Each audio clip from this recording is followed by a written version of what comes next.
పాత నేను ఆ మధ్యన ఒక సినిమా ఉంది. పేర్లు గుర్తులేవు గానీ 2, 3 సినిమాల్లో గూడా హీరో ఒక బ్యాడ్ ఫ్యామిలీ నుంచి వచ్చి మంచోళ్ళు అవ్వడం. కానీ అతను మంచోడు కానీయకుండా చేయడం లాంటివి కొన్నుంటాయి. ఒక సినిమాలో హీరో మంచి పొజిషన్‌లో ఉన్నాడు.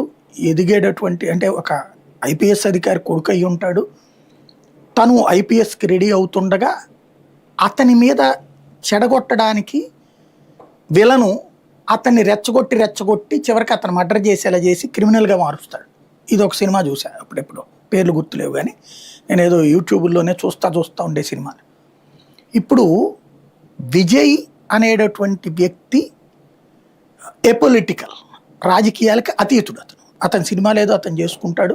ఆ సినిమాల్లో వచ్చిన అభిమానం ఆధారంగా ఆ అభిమానుల ఆలోచన జయలలిత తర్వాత తమిళనాడులో ఒక గ్యాప్ వచ్చేసింది ఆ ప్లేసు. కాబట్టి మీరైతే ఫిల్ చేయగలరు అని రజనీకాంత్ని అడిగారు, విజయ్ని అడిగారు.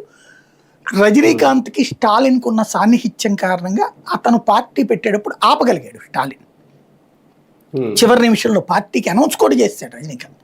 చేసిన వాడు తర్వాత స్టాలిన్తో సంప్రదింపుల తర్వాత ఆగిపోయాడు రజనీకాంత్. విజయ్ వచ్చేటప్పటికి తెగించాడు, పట్టించుకోవాలి వీళ్ళు ఎంత ప్రెషర్ చేసినా కూడా పార్టీ పెట్టాడు. ఇతను